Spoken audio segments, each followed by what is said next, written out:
안녕하세요, 여러분. 이 조용한 밤, 여러분의 곁을 찾아온 저는 여러분의 과학 이야기꾼입니다. 침대에 들 준비를 하고 있거나 소파에 몸을 웅크리고 있거나 혹은 그저 고단했던 하루의 끝에서 휴식을 찾고 있다면 제대로 찾아오셨습니다.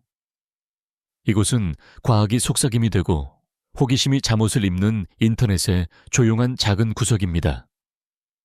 어깨를 무겁게 짓누르던 생각의 무게를 잠시 내려놓고 숨을 깊게 들이쉬고 또 천천히 내쉬어 보세요. 이 공간에서는 복잡한 방정식도 어려운 전문 용어도 없습니다. 오직 우주의 광대함에 대한 경이로움과 그 속에서 발견되는 시적인 아름다움만이 존재할 뿐입니다. 오늘 밤 우리의 여정은 아주 오래되고 근본적인 질문 하나를 함께 속삭여보는 것으로 시작합니다. 우리 하늘의 주인 저 찬란한 태양의 자리에 만약 다른 별이 있었다면 우리의 세상은 그리고 우리 자신은 어떤 모습일까요? 이 영상이 너무 흥미로워서 잠을 깨우지 않기를 바랍니다. 하지만 만약 그렇다면 적어도 잠들기 전에 새로운 무언가를 배우게 되실 테니 괜찮습니다. 시작하기 전에 이 여정이 여러분에게 평온함이나 즐거움을 준다면 영상에 좋아요를 눌러주시고 채널을 구독해 주시면 정말 감사하겠습니다. 여러분의 도움이 이 조용한 안식처가 필요한 다른 분들에게 닿는데 큰 힘이 됩니다. 여러분이 세상 어느 곳에서 듣고 계신지 그리고 계신 곳은 지금 몇 시인지 정말 궁금합니다. 댓글로 여러분의 시간과 공간을 공유해 주세요. 자, 이제 편안히 자리를 잡고 생각의 흐름을 늦추고 우리의 부드러운 여정을 함께 시작하겠습니다. 우리의 이야기는 아주 먼 곳이 아닌 바로 여기 우리에게 가장 친숙한 존재로부터 시작됩니다. 바로 우리의 태양입니다. 설령 지금 창밖이 칠흑 같은 어둠에 잠겨 있고 태양이 지구 반대편을 비추고 있다 하더라도 우리는 태양의 존재를 느낄 수 있습니다. 공기 중에 남아있는 온기 잠든 식물들의 고요한 숨결, 그리고 내일 아침이면 어김없이 찾아올 것이라는 믿음 속에서 말이죠. 태양은 우리에게 너무나 당연한 존재여서 우리는 종종 그 경이로움을 잊고 삽니다. 그것은 마치 우리 몸속에서 쉬지 않고 뛰는 심장과도 같습니다. 우리는 매 순간 심장의 고동을 의식하지 않지만 그 박동이 멈추는 순간 우리의 모든 것이 멈춘다는 것을 알고 있습니다.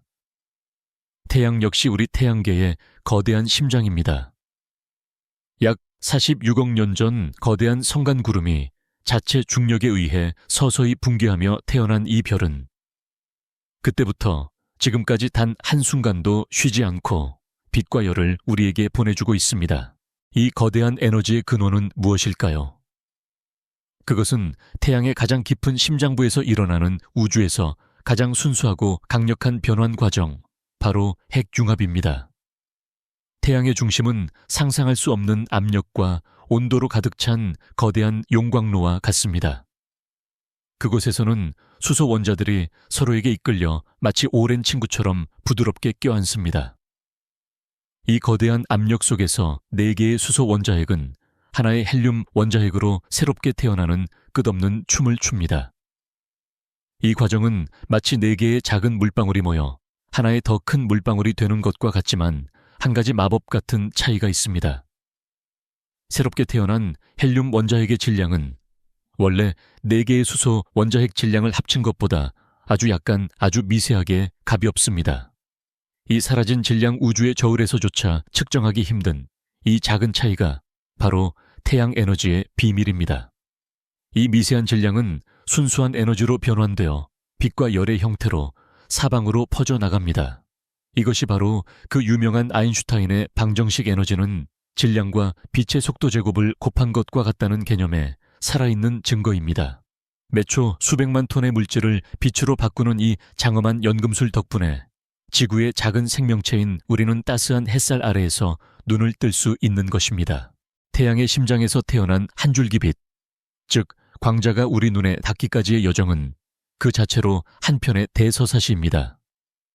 우리는 태양빛이 지구까지 오는데 약 8분이 걸린다고 배우지만 그것은 이야기의 마지막 장에 불과합니다. 광자가 태양의 핵에서 생성되어 표면까지 나오는데 걸리는 시간은 놀랍게도 수십만 년, 길게는 100만 년에 달합니다. 태양 내부는 너무나도 밀도가 높아서 갓 태어난 광자는 자유롭게 날아갈 수 없습니다. 그것은 마치 수많은 인파로 가득 찬 광장을 헤쳐나가려는 사람과 같습니다.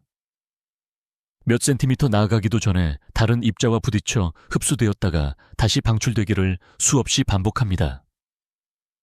그 방향은 예측할 수 없으며 앞으로 나아갔다가 뒤로 가기도 하고 옆으로 비껴가기도 합니다. 과학자들은 이를 무작위 행보 또는 취한 자의 걸음이라고 부릅니다. 수십만 년 동안 태양 내부를 정처 없이 헤매던 이 고대의 빛 여행자는 마침내 태양의 표면에 도달하고 나서야 비로소 자유를 얻어 우주 공간으로 거침없이 뻗어 나갑니다. 그리고 단 8분 만에 1억 5천만 킬로미터를 날아와 지금 당신의 방 창문을 부드럽게 비추는 달빛의 근원이 되거나 내일 아침 당신의 뺨을 따스하게 어루만질 것입니다. 우리가 무심코 느끼는 햇살 한 줌에는 이처럼 상상조차 하기 힘든 시간의 무게와 인내의 이야기가 담겨 있습니다.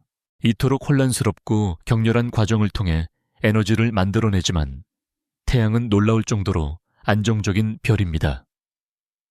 태양의 밝기는 아주 미세한 주기로 변동하기는 하지만 수십억 년 동안 거의 일정한 양의 에너지를 방출해왔습니다. 이 꾸준함이야말로 지구의 생명이 탄생하고 진화할 수 있었던 가장 중요한 조건 중 하나입니다. 만약 태양이 변덕스러운 별이어서 어떤 날은 지금보다 2배의 열을 뿜어내고 어떤 날은 절반의 빛만을 보냈다면 지구의 바다는 모두 끓어 없어지거나 꽁꽁 얼어붙었을 것입니다. 생명은 예측 가능한 환경 안정된 리듬 속에서 싹을 틔웁니다. 태양의 한결같은 빛은 지구의 기후 시스템을 안정시키고 식물이 광합성을 통해 에너지를 생산할 수 있는 믿음직한 기반이 되어 주었습니다. 그것은 마치 거대한 오케스트라의 지휘자처럼 지구의 모든 생명 활동이 조화롭게 연주될 수 있도록 일정한 박자를 유지해주는 존재입니다. 우리가 경험하는 계절의 변화, 낮과 밤의 순환 바람과 해류의 움직임, 이 모든 거대한 자연의 교향곡은 태양이라는 지휘자의 꾸준한 손짓 아래에서 연주되고 있는 것입니다.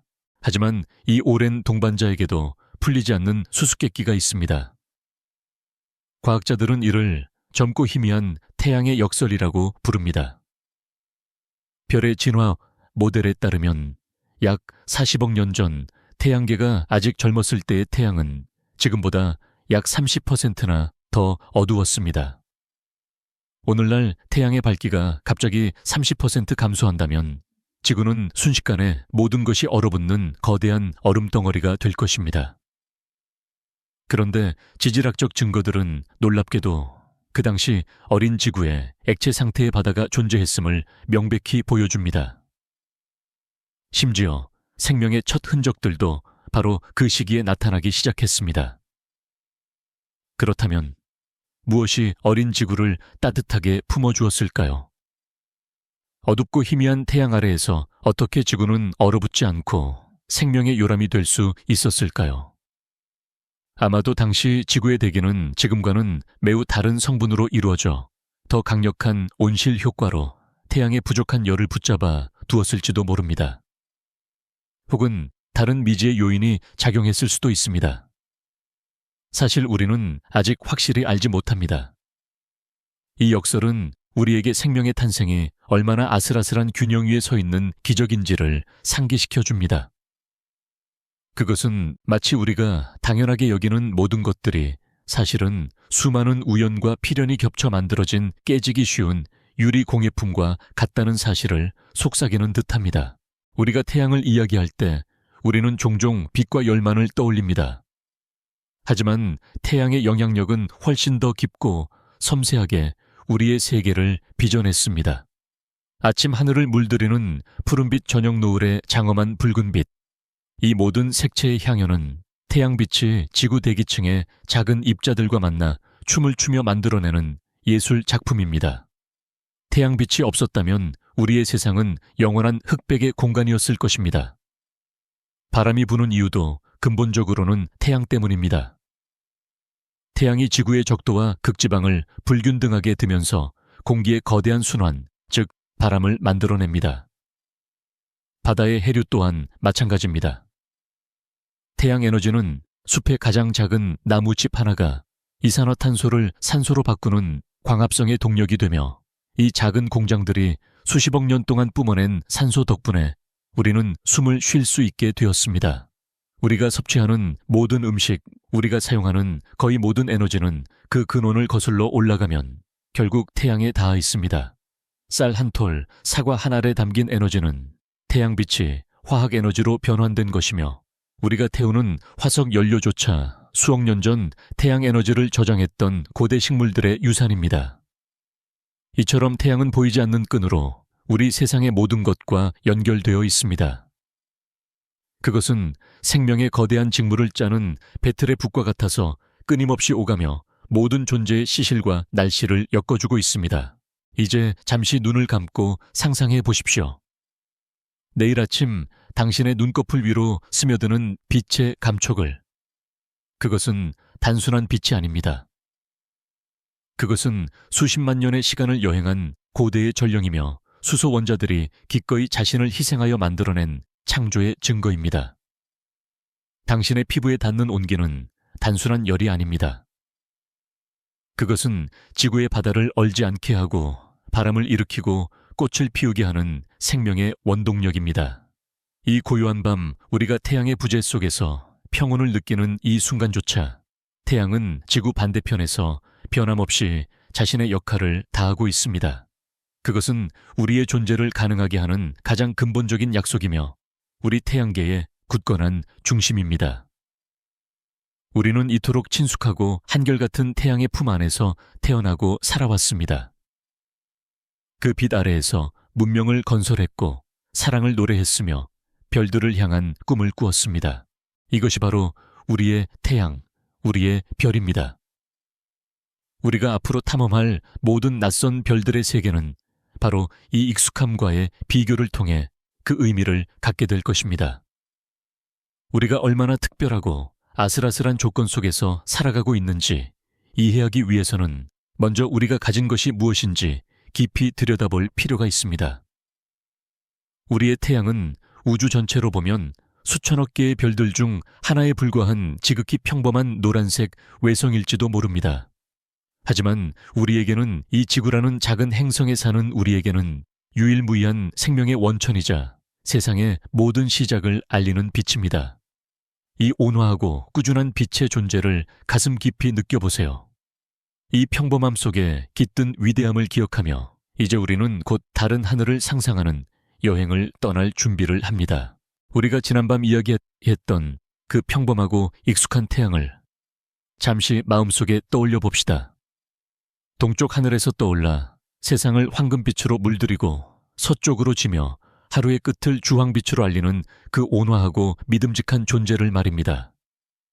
그 빛의 온도는 우리에게 너무나 완벽하게 맞춰져 있어서 우리는 그것이 다른 색, 다른 온도를 가질 수 있다는 사실을 잊곤 합니다. 이제 상상 속에서 아주 부드럽게 우주의 다이얼을 돌려 그 온도를 조금 높여본다고 생각해 보세요. 태양의 표면 온도를 지금의 약 6,000도에서 10,000도 혹은 20,000도로 끌어올리는 겁니다. 그러자 우리의 태양은 더 이상 부드러운 노란색 별이 아닙니다. 그것은 밤하늘에서 유난히 희고 푸르게 빛나는 시리우스나 베가처럼 눈부시게 타오르는 푸른 새벽의 별이 됩니다. 이 변화는 단순히 하늘의 색깔 하나가 바뀌는 것 이상의 의미를 가집니다.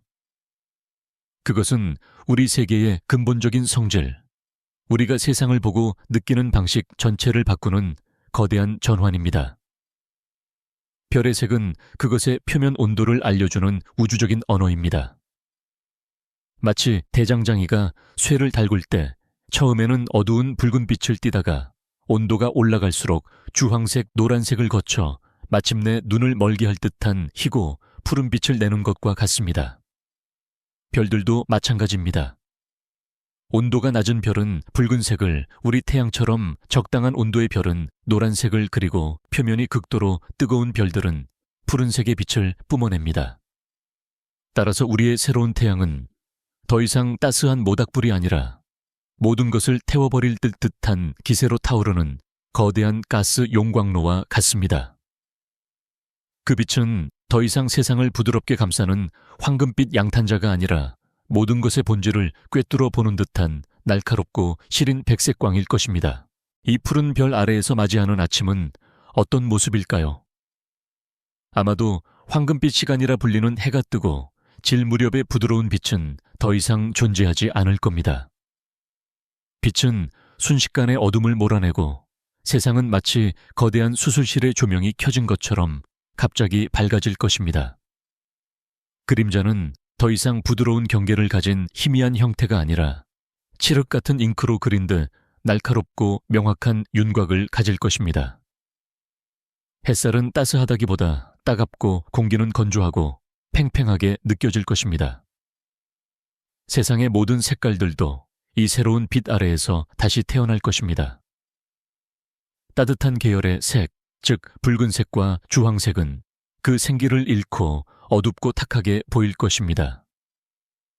아름다운 장미 정원은 마치 해질 역해 보는 것처럼 채도가 낮아져 그 붉은 빛은 검붉은 벨벳처럼 보일지도 모릅니다. 반면에 차가운 계열의 색, 즉 파란색과 초록색은 전에 없던 강렬함으로 빛날 것입니다. 바다는 깊이를 알 수 없는 사파이어처럼 빛나고 숲의 나무집들은 형광빛을 띠는 듯 생생한 초록색으로 반짝일 것입니다. 우리는 마치 익숙한 그림에 푸른색 필터를 씌운 듯 차갑고 선명하지만 어딘가 비현실적인 세상에 살게 될 것입니다. 하늘의 색 또한 지금과는 사뭇 다를 것입니다. 우리가 보는 하늘이 파란 이유는 지구의 대기가 태양빛의 여러 색깔 중에서 파란색 빛을 가장 효과적으로 사방으로 흩뿌리기 때문입니다. 이를 레일리 산란이라고 부릅니다. 그런데 우리의 새로운 별은 기존의 태양보다 훨씬 더 많은 양의 파란색과 보라색, 그리고 자외선 빛을 방출합니다. 이 강력하고 풍부한 푸른빛이 대기 속으로 쏟아져 들어오면 산란 효과는 극대화될 것입니다. 하늘은 지금보다 훨씬 더 짙고 깊은 파란색이 되거나 어쩌면 너무 많은 빛이 산란되어 오히려 창백한 하늘색, 거의 흰색에 가까운 빛으로 보일 수도 있습니다. 정오의 하늘 꼭대기는 아마도 우리가 한 번도 본 적 없는 신비로운 보라색을 띠게 될지도 모릅니다. 우리 머리 위에서 매일 펼쳐지는 하늘이라는 거대한 캔버스의 색이 바뀐다는 것. 그것은 우리의 감성과 시 그리고 예술에 어떤 영향을 미칠까요? 이글거리는 푸른 별의 엄청난 에너지를 감당하기 위해 지구는 지금보다 훨씬 더 먼 궤도로 물러나야만 생명이 존재할 수 있는 조건을 유지할 수 있을 것입니다. 마치 너무 뜨거운 모닥불 옆에서는 뒤로 물러나 앉아야 하는 것처럼 말입니다. 태양과 지구 사이의 거리가 멀어진다는 것은 우리의 1년이 지금보다 훨씬 길어진다는 것을 의미합니다. 어쩌면 500일 혹은 700일이 지나야 비로소 한 번의 계절이 순환할지도 모릅니다. 봄은 더 길고 나른하게 여름은 더 길고 혹독하게 가을과 겨울은 더 깊고 끝없이 이어질 것입니다. 시간의 흐름에 대한 우리의 감각 자체가 변하게 되는 것입니다. 이 길어진 시간 속에서 식물들은 어떻게 싹을 틔우고 열매를 맺을까요? 동물들은 어떻게 겨울잠을 자고 번식을 할까요? 우리의 문명과 역사는 이 느릿한 시간의 단위 위에서 어떻게 기록될까요? 하지만 이 푸른 별이 가져오는 변화 중 가장 무서운 것은 우리 눈에 보이지 않는 것입니다. 바로 자외선입니다. 푸른 별은 엄청난 양의 자외선을 방출하는데 이는 생명의 유전 정보를 담고 있는 디옥시리보핵산을 파괴할 수 있는 강력한 에너지입니다. 지금 우리 지구의 성층권에는 오존층이라는 훌륭한 방패가 있어서 태양의 자외선 대부분을 막아주고 있습니다. 하지만 새로운 별이 뿜어내는 자외선의 양은 지금과는 비교할 수 없을 정도로 많아서 오존층은 끊임없이 파괴되고 재생되는 힘겨운 싸움을 벌여야 할 것입니다.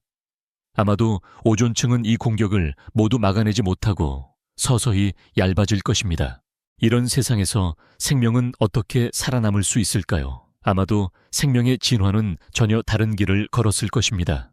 육지는 너무 위험해서 대부분의 생명체는 자외선이 투과하지 못하는 깊은 바닷속에서 진화했을지도 모릅니다. 육상에 감히 도전한 식물들은 잎에 자외선을 반사하는 은빛 왁스층을 만들거나 자외선을 흡수하여 무해하게 만드는 검붉은 색소를 발달시켰을 것입니다. 숲은 더 이상 초록색이 아니라 은색이나 검붉은 색으로 보일지도 모릅니다. 동물들은 대부분 밤에만 활동하는 야행성이 되거나 땅속 깊은 곳에 굴을 파고 사는 존재가 되었을 것입니다. 낮 시간의 지상은 마치 방사능에 오염된 지역처럼 생명이 없는 고요한 공간이 될 가능성이 높습니다. 인류와 같은 지적 생명체가 탄생했다면 그들은 아마 피부를 보호하기 위한 두꺼운 옷을 입거나 자외선을 차단하는 지하도시를 건설했을지도 모릅니다. 푸른 별 아래의 세상은 이처럼 강렬하고 아름답지만 동시에 생명에게 끊임없는 경계와 적응을 요구하는 가혹한 곳일 것입니다. 그러나 이 모든 상상을 무의미하게 만드는 푸른 별의 가장 결정적인 특징이 있습니다. 그것은 바로 그들의 짧은 생애입니다. 푸른 별들은 크고 뜨거운 만큼 자신의 핵연료를 엄청나게 빠른 속도로 소모합니다. 그들은 우주의 가스 폭식가와 같습니다. 우리 태양이 약 100억 년의 수명을 가지고 이제 겨우 중반을 지났지만 거대한 푸른 별은 고작해야 수백만 년 길어야 수천만 년밖에 살지 못합니다. 그들은 우주적 시간 감각으로는 거의 찰나와 같은 순간에 자신의 모든 것을 불태우고 초신성이라는 장엄한 폭발로 생을 마감합니다. 수천만 년이라는 시간은 인간의 입장에서는 영원처럼 느껴지지만 생명의 진화라는 거대한 서사시에서는 아주 짧은 순간에 불과합니다. 지구에서 단세포 생물이 나타나 인간과 같은 복잡한 고등 생명체로 진화하기까지는 약 40억 년이라는 기나긴 시간이 걸렸습니다. 생명이 주변 환경에 적응하고 다양한 형태로 분화하고 지성을 싹틔우기 위해서는 별의 꾸준한 보살핌과 우주적인 인내가 필요합니다. 푸른 별의 짧고 격렬한 삶은 생명이 충분히 성숙할 시간을 주지 않습니다. 혹시라도 어떤 행성에서 생명이 싹트기 시작했다 하더라도 그 생명체가 자신의 별이 얼마나 아름다운지 깨닫고 하늘을 올려다볼 만큼의 지성을 갖추기 전에 그 별은 이미 자신의 생을 마감하고 거대한 불꽃으로 사라져 버릴 것입니다. 이것은 우리에게 흥미로운 철학적 질문을 던집니다. 어쩌면 생명이 존재하기 위한 조건, 즉 생명 가능 지대는 단순히 별로부터 적절한 거리에 있는 공간적 개념만이 아닐지도 모릅니다. 그 안에는 반드시 시간이라는 차원이 포함되어야 하는 것은 아닐까요? 생명은 단지 적절한 장소뿐만 아니라 모든 것을 불태우지 않고 꾸준히 빛을 비춰줄 적절한 시간을 제공하는 별을 만나야만 하는 덧없는 여행자와 같은 존재일지도 모릅니다. 그렇다면 우리 태양의 그 평범함, 그 지루할 정도의 안정성이야말로 생명을 탄생시킨 가장 위대한 미덕이 아닐까요? 푸른 별의 눈부신 빛은 어쩌면 생명이 싹트기에는 너무나 조급하고 지적인 존재가 고개를 들어 그 빛을 바라볼 만큼의 시간을 허락하지 않는 고독한 아름다움일지도 모릅니다. 이제 푸르고 눈부신 하지만 비극적인 별의 세상에서 다시 우리의 생각의 눈을 돌려봅시다. 그 차갑고 날카로운 빛 대신 우리에게 익숙한 부드럽고 따스한 햇살을 떠올려 보세요. 푸른 별이 열정적이고 재능이 넘쳤지만 요절한 비운의 시인이라면 우리의 태양은 수십억 년 동안 묵묵히 대서사시를 써내려가는 위대한 작가와 같습니다. 그 꾸준함 속에서 우리는 태어났고 그 변함없는 빛 아래에서 안식을 얻습니다. 우리는 방금 우주의 가장 화려한 무대 중 하나를 엿보았지만 그 화려함이 결코 생명의 편이 아님을 깨닫게 되었습니다. 어쩌면 진정한 기적은 화려한 불꽃이 아니라 꺼지지 않고 오랫동안 타오르는 작은 온기 속에 있는 것일지도 모릅니다. 다음 우리의 여정에서는 이글거리는 푸른 별의 정반대편, 우주의 가장 희미하고 오래된 불빛을 찾아가 보려 합니다.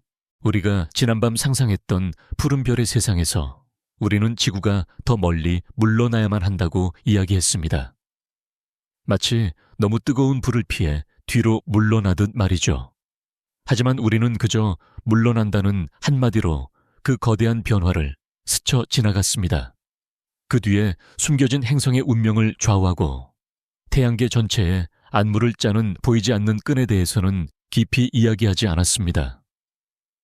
모든 행성을 자신의 궤도에 묶어두고 달이 지구를 맴돌게 하며 지금 이 순간 당신을 침대에 편안히 누워있게 하는 그 침묵의 지배자.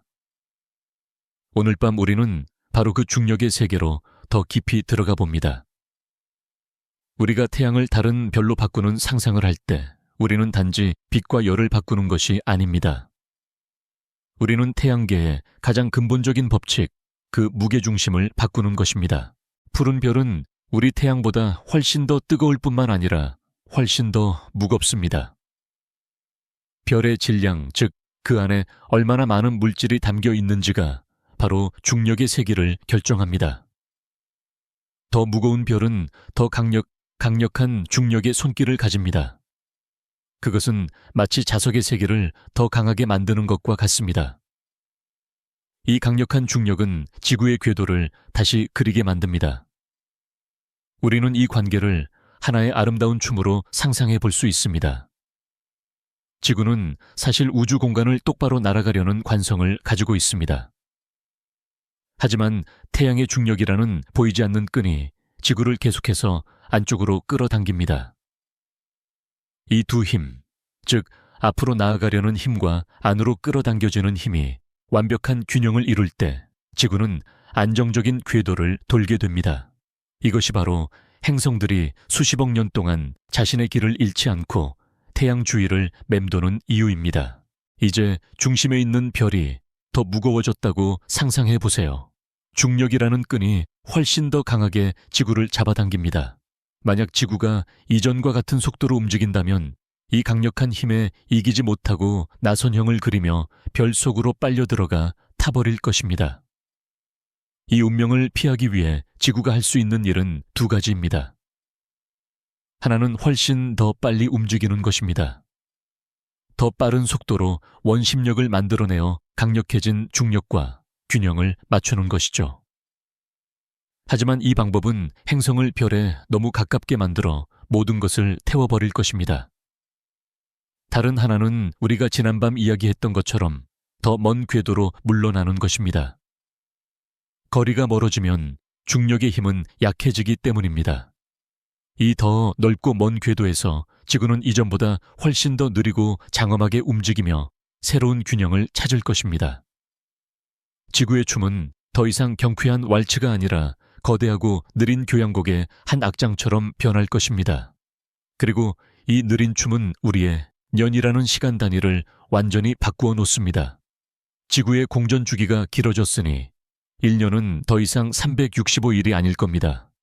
어쩌면 500일, 아니 1000일이 될 수도 있습니다. 하지만 위대한 사상가들은 중력이 단순한 끈이나 힘이 아니라고 우리에게 속삭입니다. 그것은 힘이라기보다는 우주라는 거대한 직물 자체의 형태라고 말입니다. 상상해 보세요. 아주 크고 팽팽하게 당겨진 고무판이 있습니다. 이것이 바로 시공간이라는 우주의 직물입니다. 이제 그 중앙에 무거운 볼링공을 하나 올려놓습니다. 볼링공의 무게 때문에 고무판의 중앙은 깊게 움푹 파이게 됩니다. 이것이 바로 우리의 새로운 무거운 별이 자신의 질량으로 시공간을 휘게 만든 모습입니다. 이제 그 옆으로 작은 구슬 하나를 굴려봅니다. 이 구슬이 바로 지구입니다. 구슬은 볼링공에 의해 어떤 힘으로 끌어당겨지는 것이 아닙니다. 그저 움푹 파인 고무판의 곡면을 따라 자연스럽게 굴러갈 뿐입니다. 이것이 바로 아인슈타인이 우리에게 보여준 중력의 진짜 모습입니다. 질량은 시공간을 휘게 하고 다른 물체들은 그 휘어진 시공간을 따라 움직이는 것. 그것이 바로 중력의 본질입니다. 우리의 새롭고 무거운 별은 태양보다 훨씬 더 깊고 가파른 우물의 경사면을 시공간에 만들어냅니다. 이 깊은 중력의 우물은 비단 지구에게만 영향을 미치는 것이 아닙니다. 그것은 태양계 전체의 구조를 뒤흔들어 놓습니다. 지금 우리의 태양계에서 목성은 태양계의 큰형 또는 수호자로 불립니다. 거대한 질량으로 소행성대의 파편들이나 외곽에서 날아오는 해성들을, 자신의 중력으로 붙잡거나 튕겨내어 지구를 포함한 내행성들을 수많은 충돌로부터 보호해주기 때문입니다. 하지만 중심별의 중력이 훨씬 더 강해진다면 이 안정적인 관계는 깨질 수 있습니다. 목성의 궤도는 흔들리거나 지금과는 다른 곳으로 밀려날 수 있습니다. 우리의 수호자가 자신의 자리를 잃게 되는 것입니다. 또한 화성과 목성 사이에 존재하는 소행성대는 이 강력한 중력의 교란을 이기지 못하고 흩어질 수 있습니다. 수많은 소행성들이 당구공처럼 서로 부딪히며 궤도를 이탈하고 그중 일부는 지구를 향해 날아올 수 있습니다. 우리의 새로운 하늘은 밤마다 더 많은 유성이 떨어지는 아름다운 모습을 보여주겠지만 그것은 동시에 더 큰 위험을 내포하는 불안한 아름다움일 것입니다. 그러나 이 깊은 중력의 우물은 파괴적인 면만 있는 것이 아닙니다. 그것은 우리에게 우주를 보는 새로운 눈을 선물할 수도 있습니다. 바로 중력 렌즈 현상입니다. 휘어진 시공간은 그곳을 지나는 빛의 경로 또한 휘게 만듭니다. 이것은 마치 유리 렌즈가 빛을 굴절시키는 것과 같은 원리입니다. 우리의 새롭고 무거운 별은 그 자체로 거대한 우주 렌즈가 되는 것입니다. 우리가 이 새로운 지구의 밤하늘을 올려다본다고 상상해 보세요. 별의 바로 뒤편에 위치한 아주 먼 은에서 출발한 빛은 별의 중력장 때문에 휘어져서 우리 눈에 도달합니다. 그 결과 우리는 그 은하를 원래의 모습이 아닌 왜곡되고 확대된 모습으로 보게 됩니다. 어쩌면 하나의 은하가 여러 개로 나뉘어 보이거나 길게 늘어난 활 모양으로 보이거나 심지어 아인슈타인의 십자가처럼 4개의 상으로 보일 수도 있습니다. 우리는 인류가 만든 어떤 거대한 망원경으로도 볼 수 없었던 우주의 가장 깊은 곳을 우리 하늘의 중심에 있는 별을 통해 엿볼 수 있게 되는 것입니다. 밤하늘은 더 이상 정적인 점들의 집합이 아니라 중력이라는 보이지 않는 예술가가 빚어낸 거대하고 살아 움직이는 초현실주의 미술관이 될 것입니다. 이처럼 우리는 중력을 뉴턴의 힘으로 그리고 아인슈타인의 시공간의 휘어짐으로 아름답게 묘사할 수 있습니다. 우리는 중력의 효과를 믿을 수 없을 만큼 정확하게 계산하고 예측할 수 있습니다. 하지만 이 모든 지식에도 불구하고 현대 물리학의 가장 큰 수수께끼 중 하나는 바로 중력 그 자체의 본질입니다. 우리는 그것이 무엇인지 아직 완전히 이해하지 못합니다. 우주를 지배하는 4가지 근본적인 힘 중에서 중력은 유독 기이할 정도로 약합니다. 전자기력, 강력, 양력에 비해 그 힘은 비교할 수 없을 정도로 미미합니다. 지금 당신은 손을 들어 작은 돌멩이 하나를 집어들 수 있습니다. 그 작은 행동으로 당신의 근육이 내는 힘은 지구 전체가 돌멩이를 끌어당기는 중력을 이겨낸 것입니다. 어떻게 은하를 만들고 별을 묶어두는 이 거대한 우주의 설계자가 원자 하나를 붙잡는 힘보다 이토록 연약할 수 있을까요? 과학자들은 중력 또한 다른 힘처럼 중력자라는 입자에 의해 매개될 것이라고 추측하지만 아직 아무도 그 입자를 발견하지 못했습니다.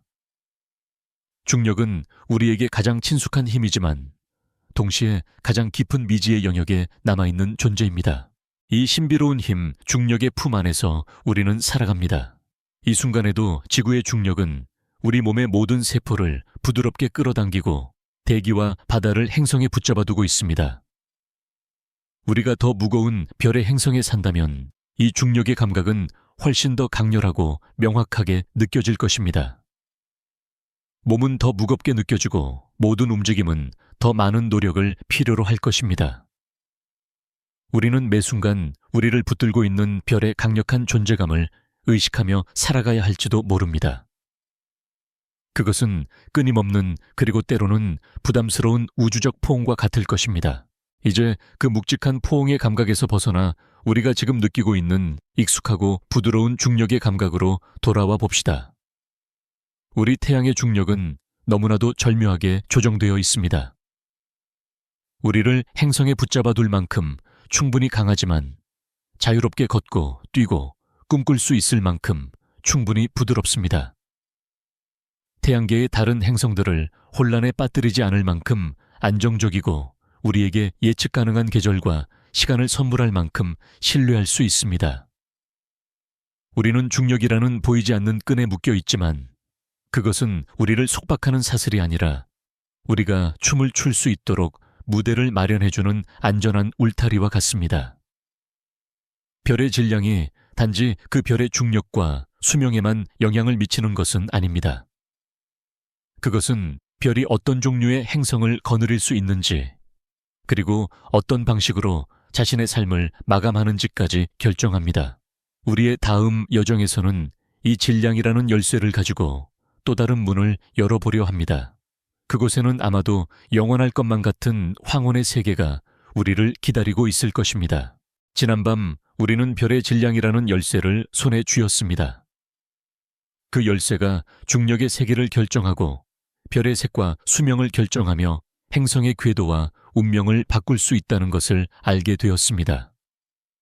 이 열쇠로 우리는 거대하고 뜨겁고 눈부시게 타오르다 짧은 생을 마감하는 푸른 별의 문을 열어보았습니다. 오늘 밤 우리는 같은 열쇠를 가지고 정반대의 문을 열어보려 합니다. 거대함의 반대편에 있는 아주 작은 존재, 밝음의 반대편에 있는 희미한 존재, 그리고 우주에서 가장 흔하지만 가장 과묵한 존재, 바로 붉은 외성의 문입니다. 붉은 외성은 우주의 밤하늘에서 가장 흔하게 찾아볼 수 있는 별입니다. 우리 은혜에 있는 별의 약 75%가 바로 이 붉은 외성입니다. 하지만 너무 작고 어두워서 우리는 밤하늘에서 맨눈으로 단 하나의 붉은 외성도 볼 수 없습니다. 그것들은 마치 사람들 눈에 띄지 않는 곳에서 묵묵히 자신의 일을 하는 소박한 존재들과 같습니다. 이 별들의 질량은 우리 태양의 절반에도 미치지 못하며 어떤 것들은 목성보다 약간 더 큰 정도에 불과합니다. 질량이 작기 때문에 핵융합의 불꽃 또한 아주 약하게 타오릅니다.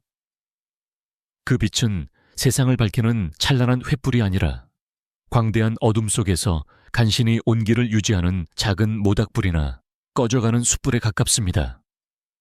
그 색깔은 이름 그대로 깊고 은은한 붉은색입니다. 이 희미하고 작은 별 곁에서 생명이 존재하려면 행성은 어떤 조건을 갖추어야 할까요? 가장 먼저 행성은 별에 아주 가까이 다가가야만 합니다. 이 작은 모닥불에서 온기를 얻으려면 바로 그 곁에 바싹 붙어 앉아야 하는 것처럼 말입니다. 이 행성은 아마도 우리 태양계의 가장 안쪽 행성인 수성보다도 훨씬 더 가까운 거리에서 붉은 외성을 맴돌고 있을 것입니다. 하늘에는 더 이상 작고 눈부신 점이 아니라 거대하고 붉은 공이 걸려 있을 것입니다. 마치 손을 뻗으면 닿을 듯한 착각을 불러 일으킬 정도로 말이죠. 그런데 이 극단적인 가까움은 행성의 운명을 결정짓는 아주 독특한 현상을 만들어냅니다. 바로 조석 고정입니다. 우리는 지구에서 항상 달에 같은 면만을 봅니다. 달의 뒷면은 인류가 우주선을 보내기 전까지 미지의 영역이었습니다. 이는 달의 자전 주기와 공전 주기가 정확히 일치하여 달이 지구 주위를 한 바퀴 도는 동안 스스로도 정확히 한 바퀴 돌기 때문입니다. 이 현상이 바로 조석 고정입니다. 붉은 외성처럼 무거운 천체에 행성이 아주 가까이 붙어 돌게 되면 별의 강력한 중력이 행성을 길쭉한 형태로 잡아당깁니다. 이 과정에서 발생하는 마찰이 수억 년에 걸쳐 행성의 자전 속도를 서서히 늦추는 브레이크 역할을 합니다. 결국 행성의 자전은 멈추다시피 느려져 마침내 공전주기와 같아지게 됩니다. 그 결과 행성의 한쪽 면은 영원히 별을 바라보는 낮의 세계가 되고 다른 한쪽 면은 영원히 우주를 바라보는 밤의 세계가 됩니다. 이런 세상을 상상해 보십시오. 행성의 한쪽 방구에서는 붉은 태양이 하늘의 한 지점에 거대하게 못 박혀 영원히 지지 않습니다. 그곳은 수백 도에 이르는 열기로 모든 물기가 증발해버린 붉고 메마른 사막일 것입니다. 반대쪽 방구는 영원한 어둠과 혹한에 갇힌 얼음의 왕국일 것입니다. 빛이 전혀 닿지 않아 온도는 영하 수백 도까지 떨어질 수 있습니다. 그렇다면 생명은 어디에서 존재할 수 있을까요? 바로 이 두 극단의 세계 사이, 낮과 밤의 경계선에 위치한 좁은 띠 모양의 지역입니다. 과학자들은 이 지역을 종결자 지대 혹은 황혼지대라고 부릅니다. 이곳은 영원한 일출 혹은 영원한 일몰이 계속되는 땅입니다. 하늘의 지평선에는 거대한 붉은 별이 그 절반을 걸치고 있으며 세상은 온통 주홍빛과 진홍빛의 부드러운 빛으로 물들어 있습니다. 이 영원한 황혼의 세상은 어떤 모습일까요? 하늘은 아마도 우리가 아는 파란색이 아닐 겁니다. 붉은 외성의 빛은 푸른빛이 거의 없어서 대기 중에서 산란될 빛이 부족합니다. 따라서 하늘은 옅은 주황색이나 연어색 혹은 빛이 너무 약하다면 별이 보이는 검은 하늘일 수도 있습니다. 뜨거운 낮의 방구에서 차가운 밤의 방으로 끊임없이 거대한 바람이 불어올 것입니다. 이 바람은 때로는 부드러운 속삭임 같겠지만 때로는 모든 것을 쓸어버릴 듯한 폭풍으로 변할 것입니다. 지표면에는 이 바람이 수만 년 동안 빚어낸 거대한 모래 언덕이나 눈의 능선이 끝없이 펼쳐져 있을 것입니다. 세상은 고요하기보다는 끊임없는 바람소리가 연주되는 거대한 악기와 같을 것입니다. 이런 독특한 환경에서 식물은 어떻게 진화했을까요? 지구의 식물들이 초록색인 이유는 태양빛의 여러 색깔 중에서 초록색을 반사하고 붉은색과 푸른색 빛을 흡수하여 광합성을 하기 때문입니다. 하지만 붉은 외성의 빛은 대부분이 붉은색 계열의 저에너지 광자들입니다. 이 희미한 빛을 최대한 효율적으로 흡수하기 위해 식물들은 아마도 빛을 거의 반사하지 않는 검은색에 가까운 잎을 가지게 되었을 것입니다. 상상해 보십시오. 영원한 황혼의 빛 아래 검은 잎을 가진 나무들이 끝없이 펼쳐진 숲을. 그것은 어둡고 장엄하며 어딘가 슬프고도 아름다운 풍경일 것입니다. 동물들은 이 희미한 빛 속에서 살아가기 위해 아마도 올빼미처럼 거대한 눈을 갖도록 진화했을 것입니다. 혹은 어둠 속에서 서로를 찾기 위해 스스로 빛을 내는 생체 발광 능력을 발달시켰을지도 모릅니다. 세상은 느리고 조용하며 어둠에 적응한 생명체들의 비밀스러운 속삭임으로 가득 차 있을 것입니다. 하지만 이 고요하고 낭만적으로 보이는 황혼의 세계에는 끔찍한 비밀이 숨겨져 있습니다. 붉은 외성은 평소에는 얌전하지만 특히 젊은 시절에는 아주 변덕스럽고 폭력적인 기질을 보입니다. 예고 없이 표면에서 거대한 폭발, 즉 플레어를 일으키는 경우가 잦습니다. 이 플레어는 수분 혹은 수시간 동안 별의 밝기를 수백 수천 배로 증가시키며 치명적인 X선과 괴너지 입자들을 우주 공간으로 쏟아냅니다. 별에 아주 가까이 붙어 있는 행성은 이 우주 방사선 폭풍을 피할 곳 없이 온몸으로 맞아야 합니다. 이 강력한 플레어는 행성의 대기를 벗겨내고 바다를 증발시키며 지표면의 모든 생명체를 살균할 수 있는 파괴력을 가지고 있습니다. 영원한 황혼 속에서 평화롭게 살아가던 생명체들에게 이것은 그야말로 하늘에서 날아오는 무작위적인 사형 선고와 같을 것입니다. 아마도 이 행성의 생명체들은 이 끔찍한 재앙을 피하기 위해 땅속 깊은 곳이나 바닷속으로 숨어들었을 것이고 지상으로 나오는 것은 아주 위험하고 용감한 행동으로 여겨질 것입니다. 이처럼 붉은 외성의 세계는 생명에게 결코 친절한 곳이 아닙니다. 조석고정이라는 운명, 영원한 황혼, 끊임없는 바람, 그리고 예측 불가능한 죽음의 플레어까지. 하지만 이 모든 시련을 상쇄하고도 남을 만한 붉은 외성이 생명에게 주는 가장 위대한 선물이 있습니다. 그것은 바로 시간입니다. 붉은 외성은 자신의 핵연료를 아주 천천히 효율적으로 사용합니다. 그들의 수명은 수십억 년이 아니라 수조 년에 달합니다. 어떤 것들은 10조 년 이상 살 수 있을 것으로 예측됩니다. 우주의 나이가 이제 겨우 138억 년이라는 것을 생각하면 그것은 거의 영원과도 같은 시간입니다. 붉은 외성은 우주가 시작될 때 태어나 우리 태양과 같은 별들이 모두 죽고 은하가 서서히 어두워진 뒤에도 마지막 불씨처럼 남아 우주를 지킬 것입니다. 이 거의 무한한 시간은 생명에게 무엇을 의미할까요? 그것은 실패할 수 있는 기회, 그리고 다시 시작할 수 있는 기회입니다. 거대한 플레어가 모든 것을 쓸어버린다 해도 수억 년의 시간이 지나면 행성은 다시 회복하고 생명은 새로운 모습으로 싹을 틔울 수 있습니다. 진화는 수많은 시행착오를 겪으며 아주 느리게 하지만 멈추지 않고 전진할 수 있습니다. 수조 년이라는 시간의 캔버스 위에서는 우리가 상상조차 할 수 없는 형태의 생명과 지성이 탄생할 수 있을지도 모릅니다. 어쩌면 먼 미래 우주의 모든 빛이 사라져갈 때 마지막으로 남은 지적 문명들은 이 붉은 외성 주위로 모여들어 우주의 마지막 온기를 나누며 기나긴 황혼을 함께 보낼지도 모릅니다. 이것은 우리에게 또 다른 깊은 질문을 던집니다. 생명에게는 과연 어떤 시간이 더 자비로운 것일까요? 모든 것이 완벽하지만 언젠가 끝날 것이 예정된 짧고 안정된 시간일까요? 아니면 수많은 시련을 겪어야 하지만 거의 영혼과도 같은 기회가 주어지는 길고 불안한 시간일까요? 푸른 별이 재능 있는 천재의 짧고 화려한 삶이라면 붉은 외성은 수많은 고난을 겪으며 묵묵히 살아가는 현자의 길고 조용한 삶과 같습니다. 우리는 그 답을 알 수 없습니다. 다만 우주가 생명을 위해 단 하나의 길이 아닌 이토록 다른 여러 갈래의 길을 마련해 두었다는 사실에 경이로움을 느낄 뿐입니다. 이제 진홍빛 노을이 영원히 계속되는 그곳에서 우리의 의식을 되돌려 봅시다. 당신의 방을 채우고 있는 어둠은 영원하지 않습니다.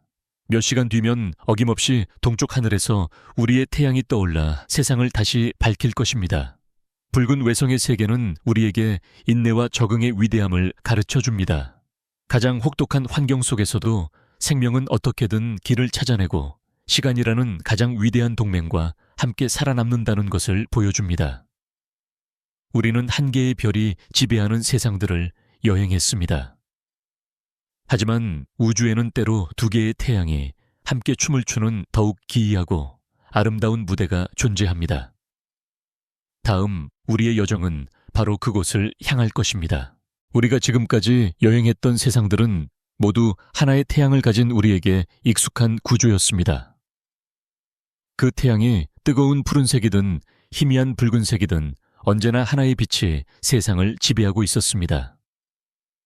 하지만 우주는 우리의 상상보다 훨씬 더 다채롭고 극적인 무대를 가지고 있습니다.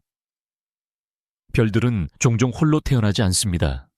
마치 쌍둥이처럼 혹은 가까운 친구처럼 두 개 혹은 그 이상의 별들이 서로의 중력에 묶여 함께 춤을 추며 일생을 보내는 경우가 많습니다.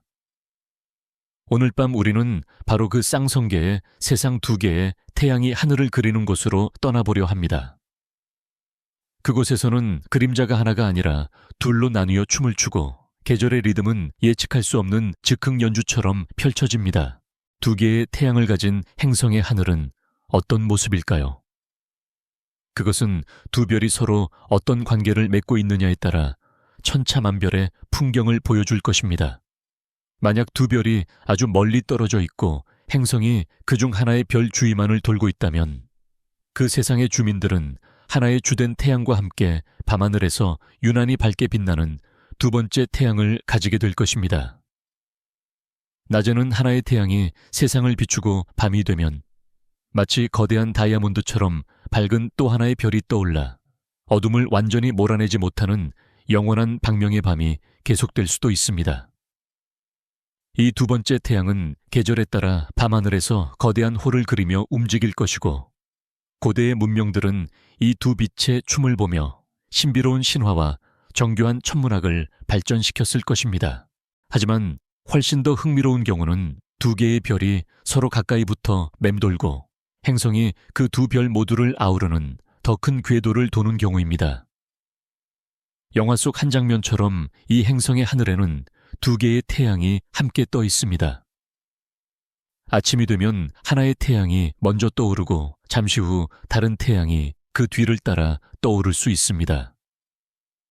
혹은 두 태양이 하늘의 반대편에서 동시에 떠올라 행성의 양쪽을 동시에 비출 수도 있습니다.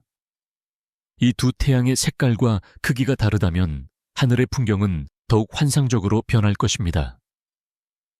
예를 들어 하나는 우리 태양과 같은 노란색 별이고 다른 하나는 더 작고 붉은 와이성이라고 상상해 봅시다. 아침에는 노란 태양이 세상을 환하게 비추고 오후가 되면 붉은 태양이 떠올라 세상의 모든 색깔에 따뜻한 주홍빛 색조를 더할 것입니다. 그림자는 두 개로 나뉘어 서로 다른 방향으로 길게 늘어질 것이고 두 빛이 겹쳐지는 곳에서는 기묘하고 부드러운 빛의 혼합이 일어날 것입니다. 이런 세상에서 하루의 개념은 지금과는 완전히 다를 것입니다. 두 태양이 하늘의 같은 편에 있을 때는 밝고 뜨거운 큰 낮이 될 것이고, 두 태양이 서로 반대편에 있을 때는 한쪽 태양이 지면 다른 쪽 태양이 떠오르는 작은 낮이 계속될 수 있습니다. 혹은 두 태양이 모두 지평선 아래로 사라지는 짧은 시간 동안에만 진정한 밤이 찾아올 수도 있습니다.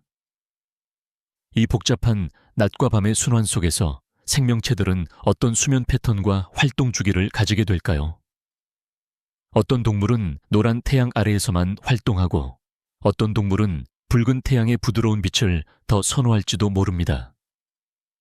식물들은 두 종류의 빛을 모두 사용하여 광합성을 하도록 진화하거나 특정 빛에 더 효율적으로 반응하는 두 종류의 엽록소를 가지게 될 수도 있습니다. 하지만 이 두 개의 태양이 가져오는 가장 극적인 변화는 바로 계절의 예측 불가능성입니다. 지구의 계절은 지축이 약 23.5도 기울어진 채로 태양 주위를 공전하기 때문에 생깁니다. 이 기울기 덕분에 여름에는 태양빛을 더 직접적으로 받고 겨울에는 더 비스듬하게 받게 되는 것이죠. 이 과정은 수십억 년 동안 거의 변하지 않은 안정되고 예측 가능한 리듬입니다. 그러나 두 개의 태양 주위를 도는 행성의 계절은 이처럼 단순하지 않습니다. 행성의 기울기뿐만 아니라 두 개의 태양이 서로를 도는 궤도와 행성 자체가 그 두 별을 도는 궤도가 복잡하게 얽혀서 기후를 결정하기 때문입니다. 두 태양이 행성의 같은 편에 가까이 모일 때 행성은 엄청난 양의 에너지를 받아 극도로 덥고 긴 대여름을 맞이하게 될 것입니다. 반대로 두 태양이 행성의 반대편에 위치하여 서로의 에너지가 분산될 때는 춥고 긴 대겨울이 찾아올 수 있습니다. 이 거대한 기후 변화 사이에는 두 태양의 위치에 따라 예측하기 힘든 짧은 봄과 가을이 불규칙하게 나타날 것입니다. 어느 해의 여름은 믿을 수 없을 만큼 덥고 길었다가 다음 해의 여름은 이상할 정도로 짧고 서늘할 수 있습니다. 농부들은 언제 씨앗을 뿌리고 언제 수확을 해야 할지 예측하기 어려울 것이며, 문명은 이 예측 불가능한 기후에 대비하기 위해 정교한 식량 저장 기술과 유연한 사회 시스템을 발전시켜야만 했을 것입니다. 이러한 환경은 안정성보다는 적응성과 회복 탄력성을 더 중요한 가치로 여기는 문화를 만들어낼지도 모릅니다. 이런 복잡한 궤도가 안정적으로 유지될 수 있을까요? 사실 쌍성계에서 안정적인 행성 궤도가 존재하기는 매우 어렵습니다. 대부분의 경우 두 별의 복잡한 중력 상호작용은 행성을 고무줄총에 돌멩이처럼 태양계 밖으로 튕겨내버리거나 별 속으로 끌어들여 파괴해버립니다. 과학자들은 컴퓨터 시뮬레이션을 통해 안정적인 궤도가 존재할 수 있는 몇 가지 조건을 찾아냈지만 그것은 아주 좁고 제한적인 영역입니다.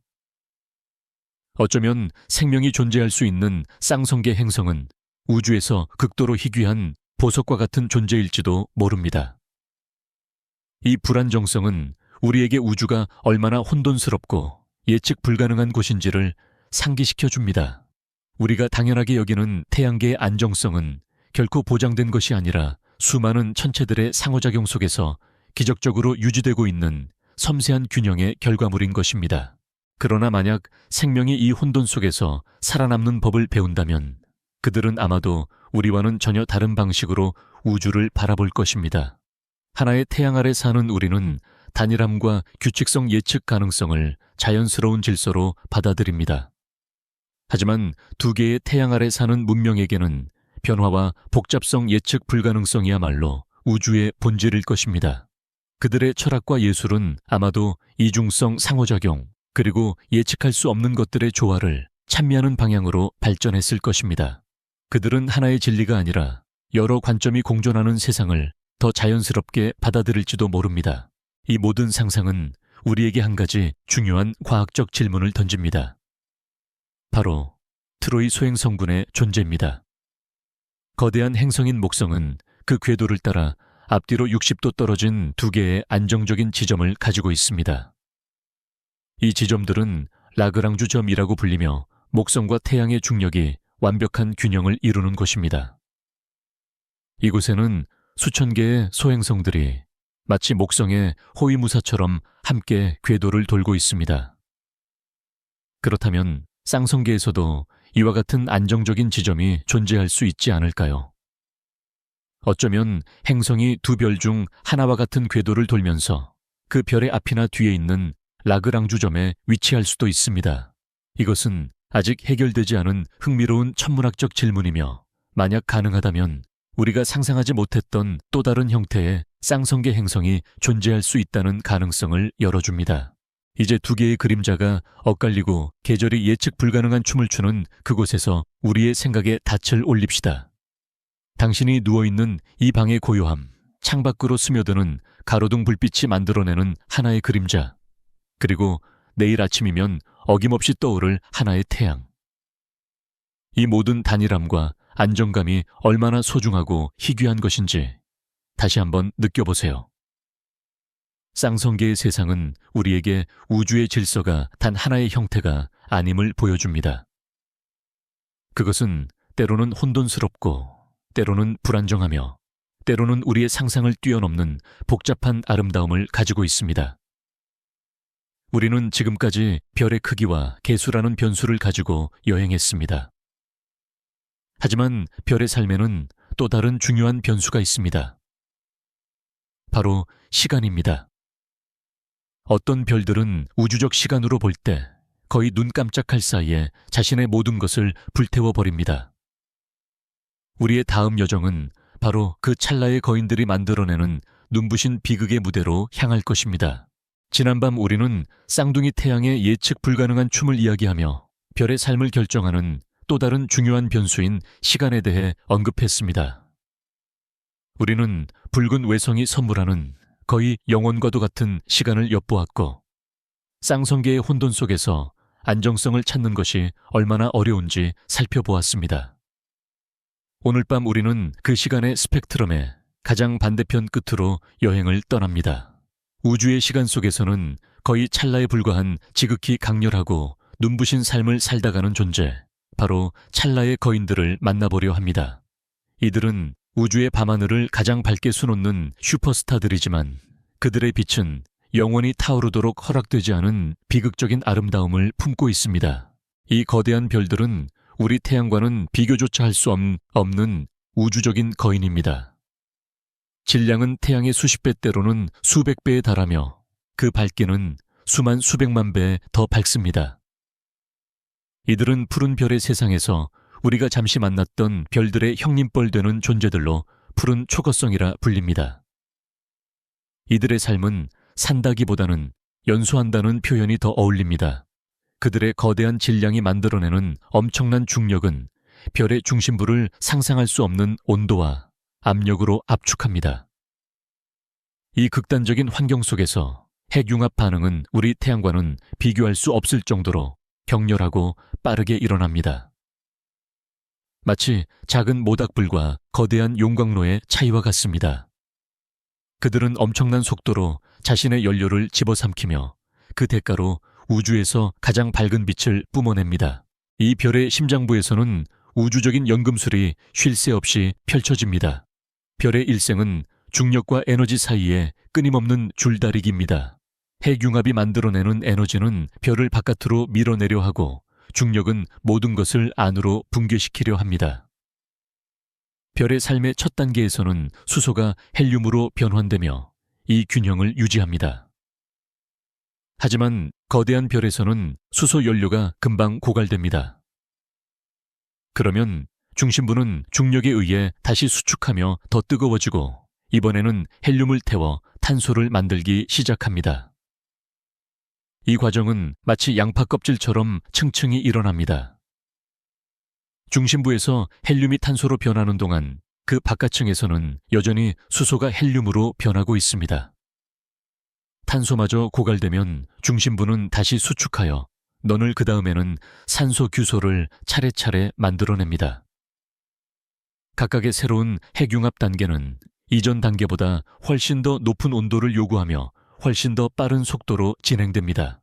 수소를 태우는데 수백만 년이 걸렸다면 마지막 규소를 태우는 데는 단 하루밖에 걸리지 않을 수도 있습니다. 별의 마지막은 이처럼 가쁘게 다가옵니다. 그리고 마침내 별의 연금술은 마지막 원소 바로 철에 도달합니다. 우주의 모든 원소 중에서 철은 가장 안정적인 원자핵을 가지고 있습니다. 철보다 가벼운 원소들은 융합할 때 에너지를 방출하지만 철은 융합하기 위해 오히려 에너지를 흡수합니다. 이것은 별에게 내려진 사형 선고와 같습니다. 수백만 년 동안 별의 붕괴를 막아주던 핵융합의 불꽃이 마침내 꺼져버리는 순간입니다. 별의 심장부에 쌓인 철의 핵은 더 이상 에너지를 생산하지 못하고 그저 재처럼 쌓여갑니다. 이 순간 수백만 년간 유지되던 힘의 균형은 순식간에 무너집니다. 바깥으로 밀어내던 힘이 사라지자 중력은 마침내 최종적인 승리를 거두게 됩니다. 그 다음 벌어지는 일은 우주에서 가장 장엄하고 폭력적인 사건 중 하나인 초신성 폭발입니다. 철의 핵을 지탱하던 압력이 사라지자 별의 거대한 바깥층 전체가 중력에 의해 중심으로 맹렬하게 빨려 들어갑니다. 그 속도는 빛의 속도의 4분의 1에 달할 수 있습니다. 수초 만에 태양보다 몇 배나 큰 별의 핵이 지구만한 크기로 압축됩니다. 이 극도로 압축된 핵에 부딪힌 물질들은 엄청난 충격파와 함께 다시 바깥으로 튕겨져 나옵니다. 이 충격파가 별의 나머지 부분을 휩쓸고 지나가며 우주 공간으로 터져 나가는 것이 바로 초신성입니다. 이 순간 단 하나의 별이 뿜어내는 빛은 자신이 속한 은하 전체의 모든 별을 합친 것보다 더 밝게 빛날 수 있습니다. 몇 주 혹은 몇 달 동안 밤하늘에는 갑자기 새로운 별이 나타난 것처럼 보일 것입니다. 이 장엄한 죽음은 단순한 파괴가 아닙니다. 그것은 우주에서 가장 위대한 창조의 순간입니다. 초신성 폭발의 엄청난 에너지는 철보다 무거운 모든 원소들을 만들어냅니다. 우리가 알고 있는 금, 은, 백금, 우라늄과 같은 원소들은 오직 이 순간에만 태어날 수 있습니다. 별은 자신의 일생 동안 차곡차곡 원소들을 만들어내고 마지막 순간에 자신을 희생하여 그 모든 귀한 물질들을 우주 공간 전체에 흩뿌립니다. 이 별의 잔해들은 거대한 성군을 이루고 수억 년 뒤에 새로운 별과 행성을 만드는 재료가 됩니다. 지금 당신의 몸을 이루고 있는 산소 당신의 뼈를 만드는 칼슘 당신의 혈액 속을 흐르는 철분. 이 모든 것들은 아주 먼 옛날 이름 모를 거대한 별의 장엄한 죽음 속에서 태어난 것입니다. 그렇습니다. 우리는 모두 별의 먼지, 별의 자녀들입니다. 그렇다면 이 찰나의 거인 곁을 맴도는 행성이 있다면 그곳의 운명은 어떻게 될까요? 그곳에 만약 지적인 문명이 존재한다면 그들은 어떤 삶을 살게 될까요? 그들은 자신들의 하늘에 떠 있는 태양이 언젠가는 폭발할 운명이라는 것을 알고 있을 것입니다. 그들의 천문학자들은 별의 미세한 변화를 관찰하며 마지막 순간이 언제 올지 계산하려 애쓸 것입니다. 자신들의 세계에 유통기한이 정해져 있다는 사실은 그들의 철학, 종교, 예술, 그리고 사회 전체에 어떤 영향을 미칠까요? 어떤 이들은 이 운명을 받아들이고 자신들의 짧지만 아름다운 세계를 찬미하는 위대한 예술과 문학을 꽃피울지도 모릅니다. 다른 이들은 필사적으로 이 운명에서 벗어나려 할 것입니다. 모든 사회의 자원을 총동원하여 다른 항성계로 떠날 거대한 우주선을 건설하는 수백 세대에 걸친 장대한 프로젝트를 시작할 수도 있습니다. 그들의 역사는 이처럼 탈출이라는 단 하나의 목표를 향해 달려가는 장대한 서사시가 될 것입니다. 만약 그들이 탈출하지 못한다면, 혹은 탈출을 선택하지 않는다면 마지막 순간은 어떤 모습일까요? 별이 폭발하면서 뿜어내는 엄청난 양의 중성미자는 행성의 모든 생명체를 순식간에 죽일 것이고, 뒤따라오는 충격파는 행성의 대기와 지각을 남김없이 벗겨낼 것입니다. 아름답던 행성은 불타는 암석 덩어리로 변해버릴 것입니다. 그러나 이 끔찍한 파괴 이후 놀라운 일이 벌어질 수도 있습니다. 별의 중심핵은 폭발 속에서도 살아남아 우주에서 가장 기이한 천체 중 하나인 중성자별로 압축될 수 있습니다. 태양만 한 질량이 직경 20km의 작은 공안에 압축된 상상할 수 없는 밀도를 가진 별입니다. 만약 이 중성자별이 빠르게 회전하며 전파를 방출한다면 그것은 등대처럼 주기적으로 빛을 깜빡이는 펄서가 됩니다. 살아남은 행성의 불타버린 표면 위로 이제 하늘에는 한때 자신들의 태양이었던 것에 유령 차갑고 규칙적인 박동을 보내는 작은 등대만이 남게 될 것입니다. 이 거대한 별들의 짧고 비극적인 삶은 우리에게 우주의 또 다른 거대한 미스터리에 대한 한 가지 단서를 제공할지도 모릅니다. 바로 페르미 역설입니다. 우주는 이토록 넓고 오래되었는데 왜 우리는 아직 외계지적 생명체의 신호를 단 한 번도 듣지 못했을까요? 모두 어디에 있는가라는 이 질문에 대해 찰나의 거인들은 슬픈 대답을 들려줍니다. 어쩌면 우주에는 수많은 문명들이 태어났을지도 모릅니다. 하지만 그들 중 상당수가 바로 이런 거대한 별들 주위에서 태어났을 가능성이 있습니다. 젊은 우주에는 이런 거대한 별들이 훨씬 더 흔했기 때문입니다. 그 문명들은 지성을 발전시키고 하늘을 바라보았지만 자신들의 별이 제공하는 시간이 너무나 짧다는 것을 깨달았을 것입니다. 그들이 항성 간 여행 기술을 개발하거나 의미 있는 신호를 우주로 보내기 전에 그들의 태양은 이미 초신성으로 폭발하여 모든 것을 무로 되돌려 버렸을 것입니다. 어쩌면 저 고요한 밤하늘은 외계 문명이 존재하지 않는다는 증거가 아니라 수많은 문명들이 자신의 별과 함께 장렬하게 사라져간 수많은 비극의 흔적일지도 모릅니다. 이제 저 눈부신 폭발의 잔상에서 우리의 시선을 거두어 다시 고요한 우리의 밤으로 돌아옵시다. 우리의 태양은 이런 극적인 죽음을 맞이하지 않을 것입니다. 약 50억 년 뒤 우리 태양은 서서히 부풀어 올라 적색 거성이 된 후 자신의 바깥층을 조용히 우주 공간으로 돌려보내며 행성상 성운을 만들고 중심에는 백색 외성이라는 작은 불씨만을 남길 것입니다. 그것은 폭발이 아니라 길고 평화로운 숨을 내쉬는 것에 가까운 죽음입니다. 찰나의 거인들의 비극적인 운명은 우리에게 주어진 이 시간이라는 선물이 얼마나 귀중한 것인지를 깨닫게 합니다. 우리는 우주적 시계의 재촉을 받지 않고 충분히 사색하고 꿈꾸고 발전할 수 있는 안정된 시간을 선물 받았습니다. 거대한 별의 죽음이 우리를 만들었고 평범한 별의 안정성이 우리를 살아가게 합니다. 그렇다면 그 죽음 이후에 남는 것들은 어떤 의미를 가질까요? 다음 우리의 여정은 별들의 장례식 이후 그들이 남긴 유령과 잔불의 세계를 찾아가 볼 것입니다. 지난밤 우리는 별의 장엄한 죽음이 어떻게 우리 자신을 만들었는지, 그 찬란한 비극이 우주의 생명의 씨앗을 흩뿌리는 위대한 창조의 순간임을 이야기했습니다. 그러나 우주의 모든 별이 그처럼 격렬하고 화려한 최후를 맞는 것은 아닙니다. 우리 태양을 포함한 우주의 대다수 별들은 훨씬 더 조용하고 어쩌면 더 깊은 여운을 남기는 방식으로 자신의 긴 생을 마감합니다. 그들의 죽음은 폭발이 아니라 긴 숨을 천천히 내쉬는 것에 가깝습니다. 오늘 밤 우리는 그 별들의 장례식이 끝난 후 남겨진 식어가는 심장 우주의 마지막 온기를 간직한 잔불, 바로 백색 외성의 세계로 떠납니다. 그곳은 기억과 유산, 그리고 서서히 다가오는 어둠에 대한 이야기가 속삭임처럼 떠도는 곳입니다. 이 여정을 이해하기 위해 우리는 잠시 아주 먼 미래로 시간 여행을 떠나야 합니다.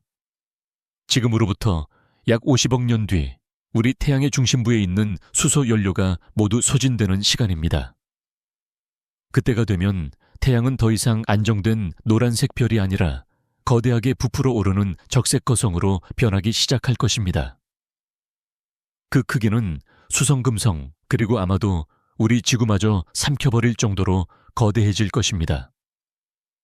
수억 년 동안 이 붉고 거대한 상태로 머물던 태양은 마침내 자신의 바깥층 대기를 우주 공간으로 부드럽게 방출하기 시작합니다.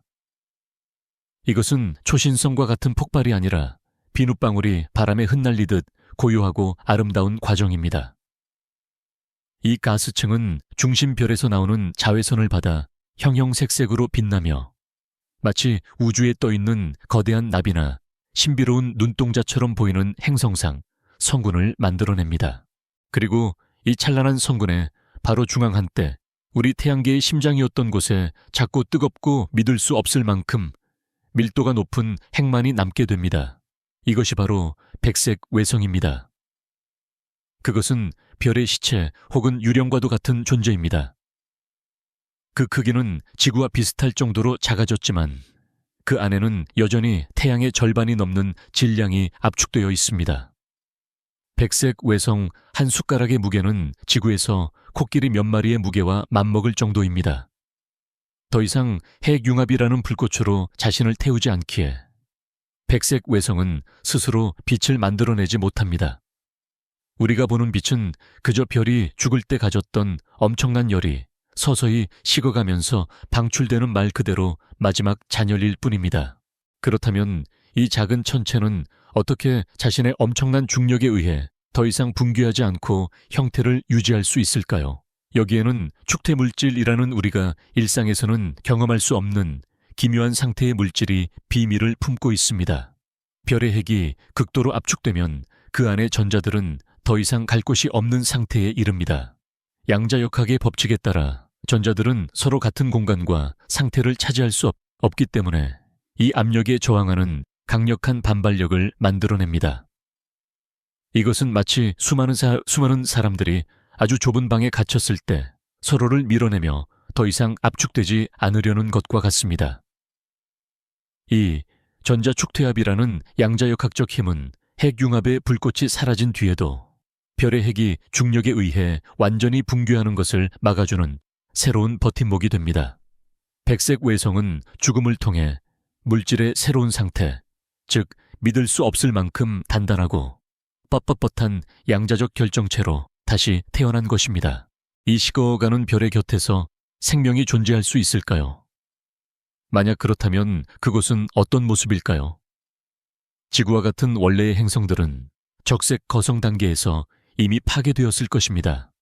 따라서 생명이 존재하려면 별이 죽은 뒤 그 잔해 속에서 새롭게 태어난 행성이거나 혹은 우주를 떠돌다 이 죽은 별의 중력에 붙잡힌 외로운 방랑 행성이어야 할 것입니다. 이 행성은 백색 외성의 희미한 온기를 받기 위해 아주 가까운 궤도를 돌아야만 합니다. 이 새로운 세상의 하늘은 아마도 우주에서 가장 아름다운 풍경을 가지고 있을 것입니다. 머리 위에는 한때 자신들의 태양이었던 별이 남긴 행성상 성운이 거대하고 화려한 커튼처럼 밤하늘 전체를 뒤덮고 있을 것입니다. 에메랄드빛, 루비빛, 사파이어빛, 가스가 부드럽게 소용돌이치며 마치 거대한 예술 작품 속에 살고 있는 듯한 느낌을 줄 것입니다.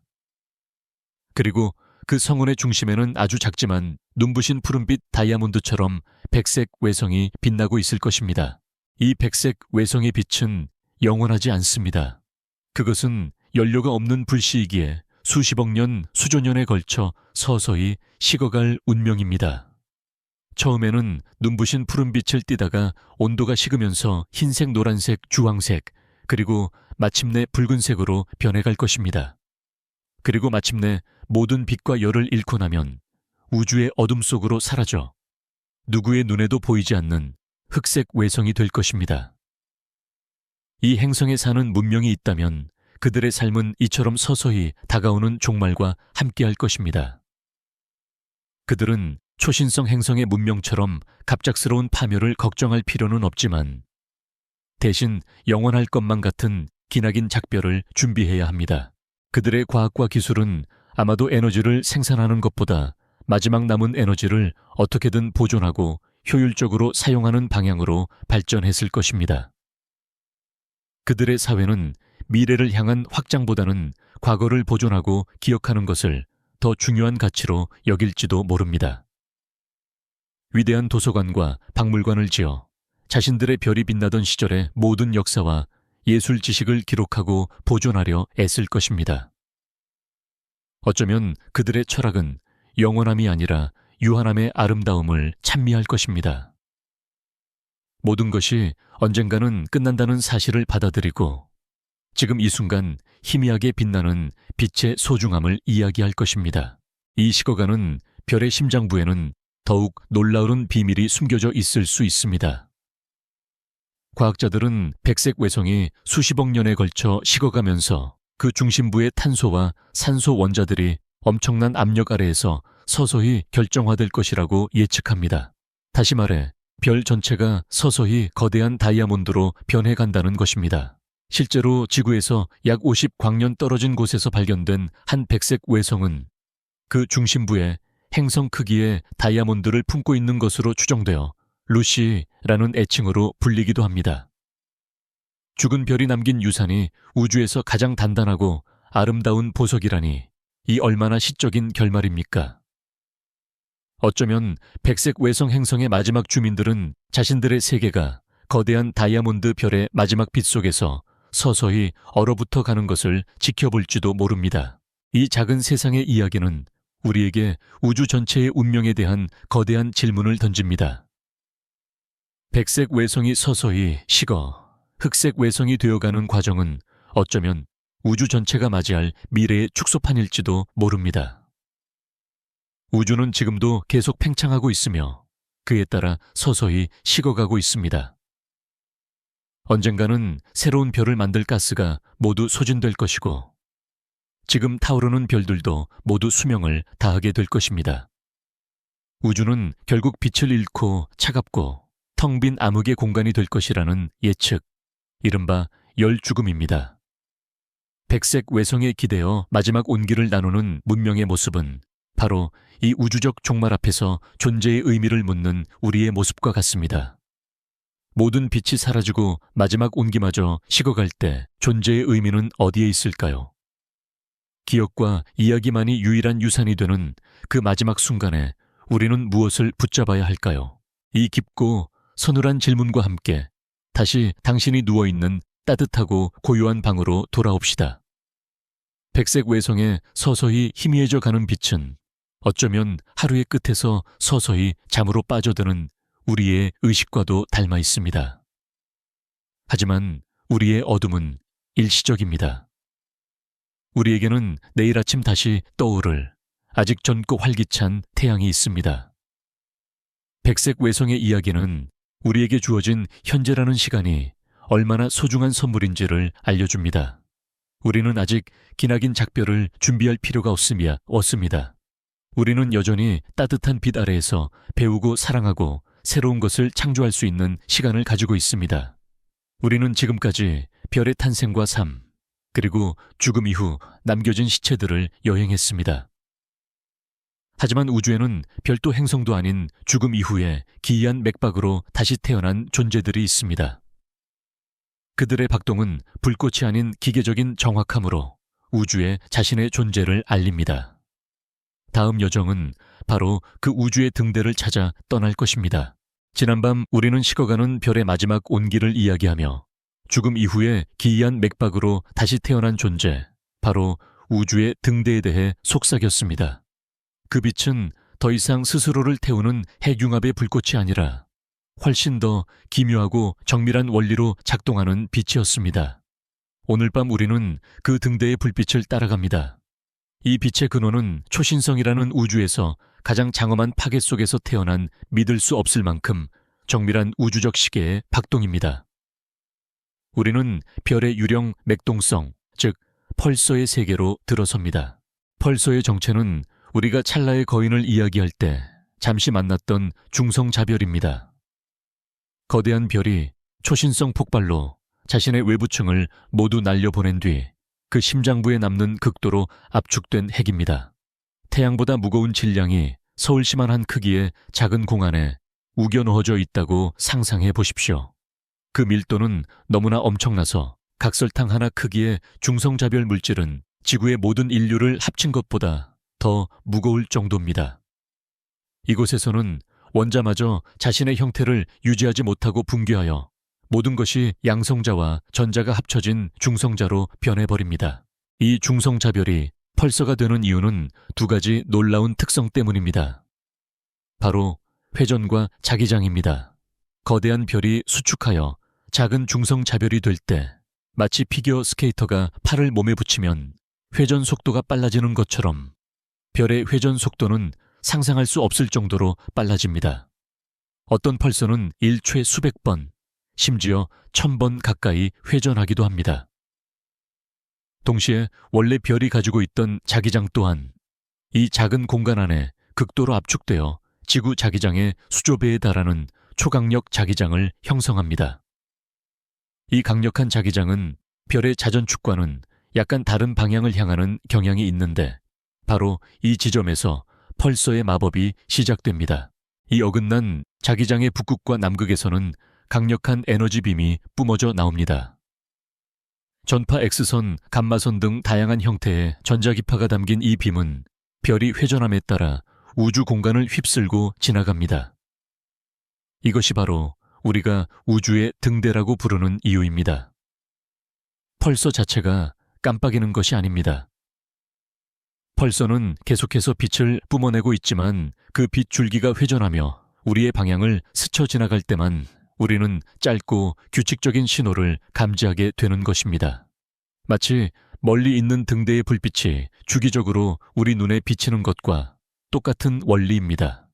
이 박동은 너무나도 정확해서 어떤 펄서들은 인류가 만든 가장 정밀한 원자시계보다도 더 정확한 시간을 알려줍니다.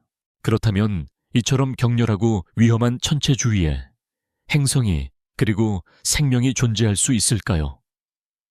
상식적으로는 불가능해 보입니다. 펄서가 뿜어내는 강력한 방사선 빔은 어떤 생명체에게도 치명적일 것입니다.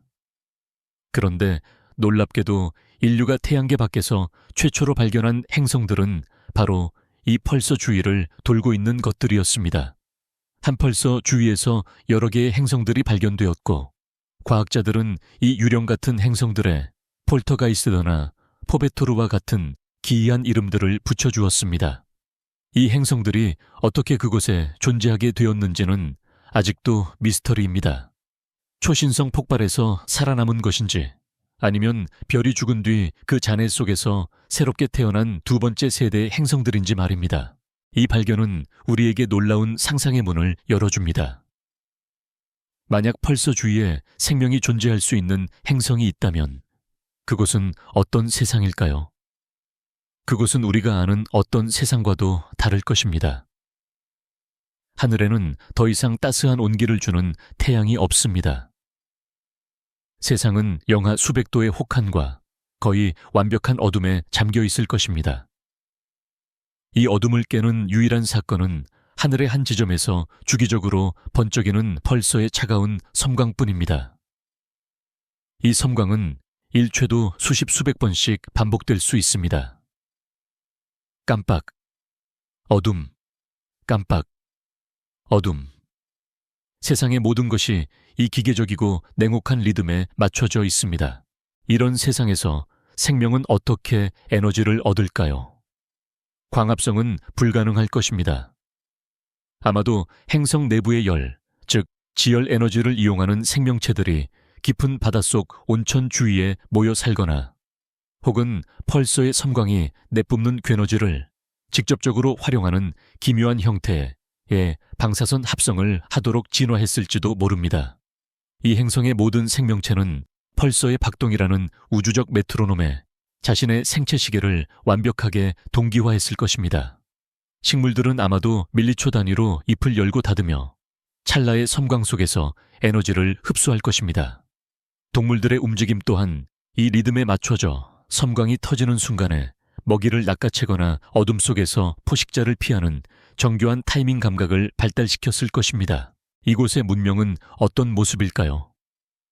그들의 언어와 음악은 펄서의 박동을 기본 단위로 하는 복잡한 리듬 구조를 가질 것입니다. 그들의 시간 개념은 우리처럼 해가 뜨고 지는 것에 기반한 것이 아니라 수백만 분의 1 초의 오차도 없는 펄서의 회전에 기반할 것입니다. 그들에게 정확성과 규칙성은 단순한 미덕이 아니라 존재의 가장 근본적인 법칙일 것입니다. 그들의 철학은 아마도 혼돈 속의 질서 혹은 파괴 속의 창조라는 주제를 깊이 탐구할 것입니다. 자신들의 세상을 지배하는 빛이 한때 자신들의 태양이었던 별의 장엄한 죽음 속에서 태어났다는 사실을 그들은 알고 있을 테니까요. 펄서의 이 믿을 수 없는 정확성은 현대 천문학에서 가장 중요한 도구 중 하나입니다. 과학자들은 펄서의 신호를 이용하여 아인슈타인의 일반 상대성 이론을 정밀하게 검증하고 우주 전체에 퍼져 있는 미세한 중력파의 배경을 찾아내려 노력합니다. 펄서는 우주에 흩어져 있는 거대한 자연 실험실과도 같습니다. 그러나 이 완벽한 규칙성은 우리에게 또 하나의 심오한 질문을 던집니다. 어떻게 우주에서 가장 혼란스럽고 폭력적인 사건인 초신성 폭발이 이토록 완벽한 질서와 규칙성을 가진 천체를 낳을 수 있을까요? 그것은 마치 가장 격렬한 감정의 폭풍 속에서 가장 정교하고 아름다운 시가 탄생하는 것과 같습니다. 우주는 파괴의 순간에 가장 정밀한 시계를 만들어내는 시인과도 같은 존재일까요? 파괴의 잿더미 속에서 질서가 피어나는 이 현상은 어쩌면 우주가 우리에게 보내는 심오한 메시지, 즉 모든 끝은 새로운 시작이며 가장 큰 혼돈 속에 가장 깊은 질서가 숨어있다는 메시지일지도 모릅니다. 이제 저 차갑고 기계적인 박동 소리에서 우리의 의식을 되돌려 당신 몸 안의 부드러운 리듬에 귀를 기울여 보세요. 당신의 심장 박동, 당신의 고른 숨결. 이 리듬들은 펄서의 박동처럼 절대적이지 않습니다. 때로는 빨라지고 때로는 느려지며 당신의 감정과 상태에 따라 유연하게 변화합니다. 그것은 살아있는 생명의 따뜻하고 유기적인 리듬입니다. 펄서의 세계는 우리에게 가장 극한의 환경 속에서도 생명과 질서가 어떻게든 길을 찾아낼 수 있다는 우주의 놀라운 능력을 보여줍니다. 그것은 적응과 정밀함에 대한 장엄한 창가입니다. 우리는 빛의 별 황혼에 별 죽은 별, 그리고 이제는 맥박치는 별의 유령까지 여행했습니다. 이제 우리의 여정에는 단 하나의 목적지만이 남아 있습니다. 그것은 빛조차도 탈출할 수 없는 우주에서 가장 극단적이고 신비로운 장소입니다. 그것은 별이 아니라 시공간 그 자체에 뚫린 구멍입니다. 우리의 마지막 여정은 바로 그 어둠의 심연을 향할 것입니다. 우리의 길고 경이로운 여정 그 마지막 장에 도달했습니다. 우리는 빛의 별에서 시작하여 황혼의 별, 죽은 별, 그리고 맥박치는 유령을 지나왔습니다. 우리는 각각의 세상이 품고 있는 독특한 아름다움과 위험, 그리고 그곳에 사는 생명이 가질 법한 삶의 방식과 철학을 상상해 보았습니다. 이제 우리는 빛이 존재하는 마지막 경계선을 넘어 빛조차 자신의 중력에서 벗어날 수 없는 어둠의 심연, 바로 블랙홀로 향합니다. 이곳은 물질이 우리가 아는 형태로 끝나는 곳이며 시간이 휘어지고 공간이 무한히 늘어나는 우주의 모든 법칙이 침묵하는 곳입니다. 블랙홀은 이름처럼 텅 빈 구멍이 아닙니다. 그것은 우주에서 가장 극단적인 형태로 물질이 압축된 중력의 최종적인 승리를 보여주는 천체입니다. 우리가 시공간을 팽팽한 고무판에 비유했던 것을 기억해 보세요. 보통의 별이 고무판을 움푹하게 만드는 볼링공이라면 블랙홀은 너무나도 무거워서 고무판을 찍고 아래로 무한히 떨어지는 점과 같습니다. 그 주위의 시공간은 극도로 휘어져 마치 바닥 없는 우물이나 소용돌이처럼 모든 것을 빨아들입니다. 이 기이한 천체의 가장 중요한 특징은 바로 사건의 지평선입니다. 이것은 물리적인 표면이 아닙니다. 그것은 돌아올 수 없는 지점, 우주적인 루비콘 강입니다. 이 경계를 넘어서면 블랙홀 중심을 향해 끌려 들어가는 시공간 자체의 속도가 빛의 속도보다 빨라집니다. 우주에서 가장 빠른 빛조차 이 흐름을 거슬러 올라올 수 없기에 사건의 지평선 안에서 일어나는 어떤 일도 우리는 결코 알 수 없습니다. 그곳은 정보의 종착역이며 우주와 영원히 단절된 섬입니다. 우리가 만약 우주선을 타고 이 경계에 다가간다면 밖에서 우리를 보는 관찰자는 우리의 시간이 점점 느려지다가 사건의 지평선 위에서 영원히 멈춘 것처럼 보일 것입니다. 반면 우리 자신은 아무런 경계도 느끼지 못한 채 그 안으로 고요히 빨려 들어갈 것입니다. 이 절대적인 어둠의 존재 곁에서 어떻게 생명이 존재할 수 있을까요? 블랙홀 자체는 빛과 열을 내뿜지 않으니 그 자체로는 생명의 에너지원이 될 수 없습니다. 그러나 역설적이게도 우주에서 가장 어두운 이 천체는 종종 우주에서 가장 밝은 현상을 만들어냅니다. 바로 강착 원반입니다. 블랙홀의 강력한 중력에 이끌려온 가스먼지, 심지어는 불운한 별들까지 이 모든 물질들은 곧바로 블랙홀로 떨어지지 않고 그 주위를 맴돌며 거대한 원반을 형성합니다. 이 원반 안에서 물질들은 엄청난 속도로 회전하며 서로 마찰하고 블랙홀의 강력한 기조력에 의해 찢어지고 압축됩니다. 이 과정에서 상상할 수 없는 열이 발생하여 원반은 어떤 별의 표면보다도 더 뜨겁게 달아올라 눈부신 빛을 내뿜게 됩니다.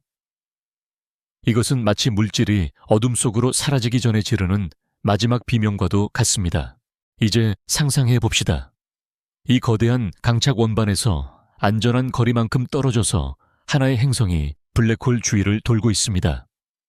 이 행성에서 바라보는 하늘은 어떤 모습일까요? 그것은 인류가 상상했던 어떤 천국의 풍경보다도 더 장엄하고 어떤 지옥의 모습보다도 더 무시무시할 것입니다. 하늘의 절반은 수천억 개의 별을 합친 것보다 더 밝게 빛나는 거대한 강착 원반이 차지하고 있을 것입니다. 붉은색, 푸른색, 흰색의 플라스마가 소용돌이치며 시시각각 그 형태와 색깔을 바꾸는 살아있는 우주 오로라처럼 보일 것입니다. 그리고 그 눈부신 빛의 원반, 바로 중앙에는 우주에서 가장 완벽한 형태의 어둠, 즉 블랙홀의 그림자가 자리 잡고 있을 것입니다. 그것은 별이 없는 밤하늘의 어둠과는 차원이 다른 모든 빛을 흡수해버리는 절대적인 무의 검은 원입니다. 하늘에는 이처럼 극단적인 빛과 어둠이 영원히 공존하고 있을 것입니다.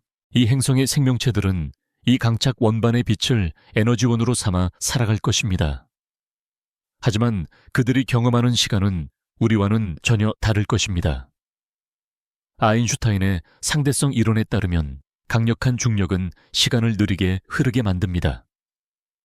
블랙홀 근처처럼 중력이 극단적으로 강한 곳에서는 이 효과가 매우 두드러집니다. 이 행성에서 살아가는 주민들에게는 평범하게 하루 1년이 흘러가겠지만 우주의 다른 곳에서는 수십 수백 년, 어쩌면 수천 년이 흘러가고 있을지도 모릅니다. 그들은 우주의 느린 차선에서 살아가는 존재들입니다. 이것은 그들의 문명과 철학에 어떤 영향을 미칠까요? 그들은 밤하늘을 올려다보며 우주의 다른 별들이 자신들의 시간보다 훨씬 더 빠르게 태어나고 진화하고 죽어가는 것을 목격할 것입니다. 하룻밤 사이에 새로운 성운이 만들어지고 며칠 만에 은하의 모습이 바뀌는 것을 볼 수도 있습니다. 그들은 우주의 탄생부터 종말까지의 전 과정을 자신들의 역사 안에서 압축적으로 경험하는 우주의 가장 위대한 관찰자가 될 것입니다. 이러한 관점은 그들에게 존재의 덧없음과 우주의 장대함에 대한 깊은 통찰을 주었을 것입니다.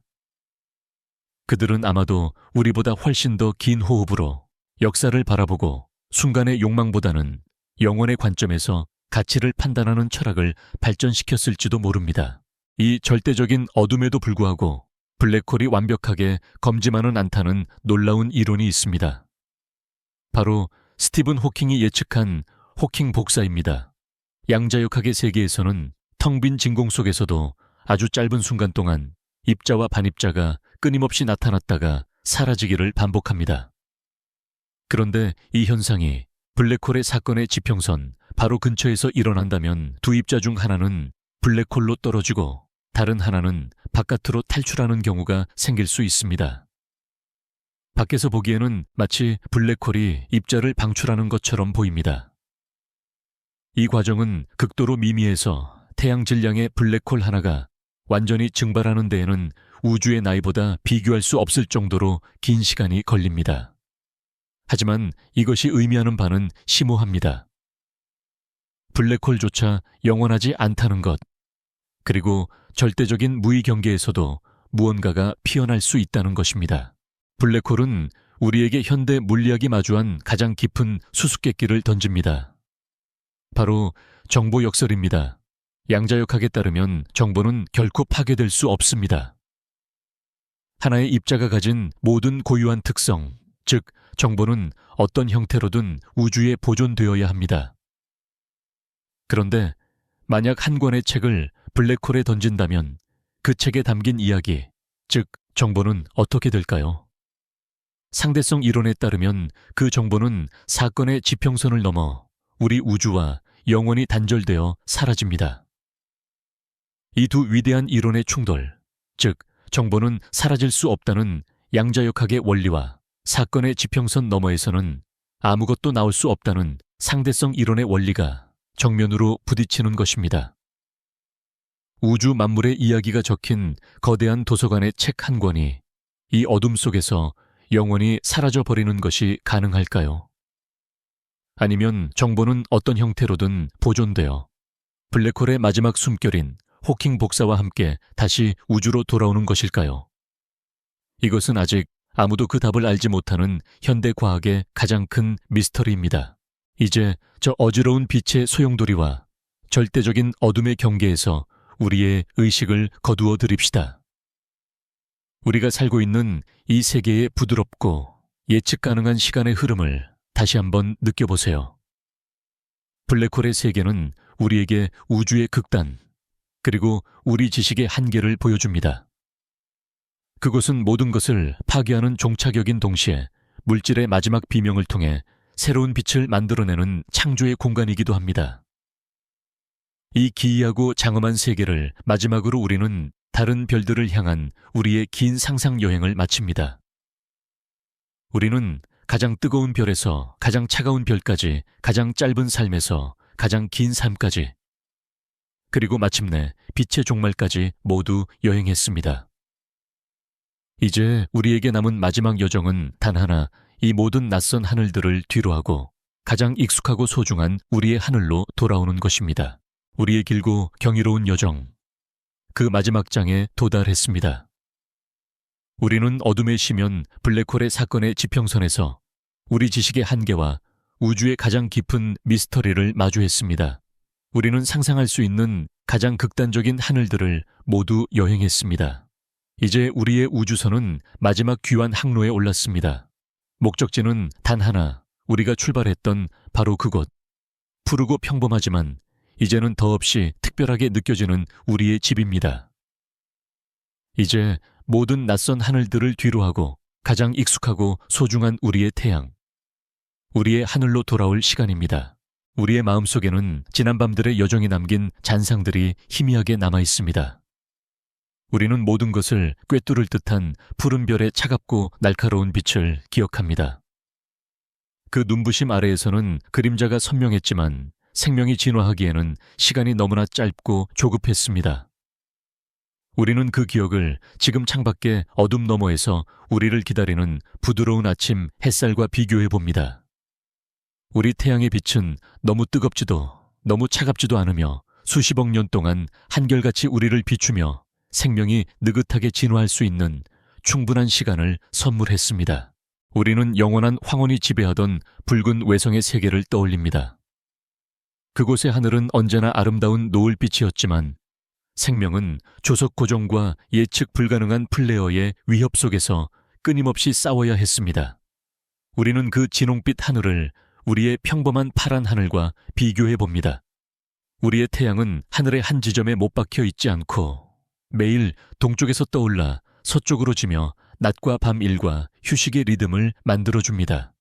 우리의 별은 변덕스러운 분노를 터뜨리는 대신 믿음직한 꾸준함으로 우리를 지켜줍니다. 두 개의 태양이 혼란스러운 춤을 추던 쌍성계의 하늘도 기억합니다. 그곳에서는 계절을 예측할 수 없었고 안정성은 희귀한 사치였습니다. 우리는 그 기억을 우리가 당연하게 여기는 사계절의 순환과 대조해 봅니다. 봄이 오면 씨앗을 뿌리고 가을이 되면 수확을 하는 이 예측 가능한 리듬 덕분에 우리의 문명은 발전할 수 있었습니다. 우리는 이 안정성이 얼마나 소중한 우주적 행운인지 이제는 압니다. 찰나의 거인이 장엄한 비극으로 생을 마감하던 세상도 잊을 수 없습니다. 그곳의 문명은 자신들의 태양이 시한폭탄이라는 사실을 안차에 시간과 필사적인 경주를 벌여야 했습니다. 우리는 우리 태양의 평화로운 미래를 생각합니다. 우리의 태양은 수십억 년 뒤에 조용히 늙어갈 것이며 우리에게는 생각하고 꿈꾸고 미래를 계획할 충분한 시간이 주어져 있습니다. 우리를 만든 것은 먼 옛날 초신성의 죽음이었지만 우리를 살아가게 하는 것은 우리 태양의 길고 평온한 삶입니다.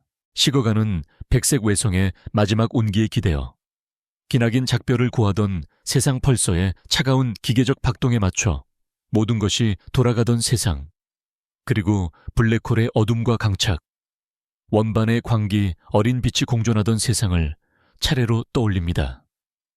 이 모든 극단적인 세상들을 여행하고 돌아온 지금 우리는 우리의 평범함이 사실은 수많은 기적들이 절묘하게 조율된 결과물임을 깨닫게 됩니다. 우리의 존재는 결코 당연한 것이 아니었습니다. 우리의 행성지구는 생명이 존재하기에 너무나도 완벽한 조건을 갖추고 있습니다. 과학자들은 이를 생명 가능지대라는 개념으로 설명합니다.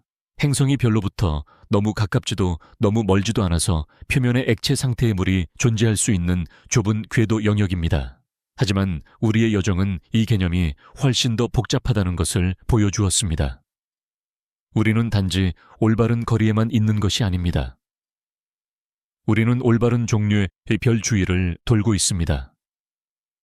너무 무겁지도 너무 가볍지도 않은, 너무 뜨겁지도 너무 차갑지도 않은, 그리고 무엇보다도 아주 오랫동안 안정적인 빛을 제공하는 기형주계 열성, 바로 우리의 태양입니다.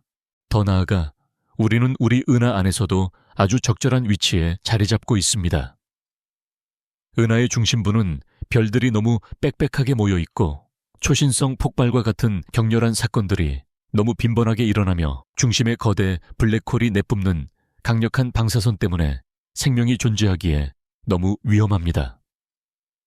반대로 은하의 외곽 지역은 초신성 폭발이 너무 드물어서 행성을 만들고 생명을 구성하는 데 필요한 무거운 원소들이 충분하지 않습니다. 우리는 이 두 극단 사이에 안전하고 조용한 교외 지역, 이른바 은하 생명 가능 지대에 살고 있습니다. 하지만 기적은 여기서 끝나지 않습니다.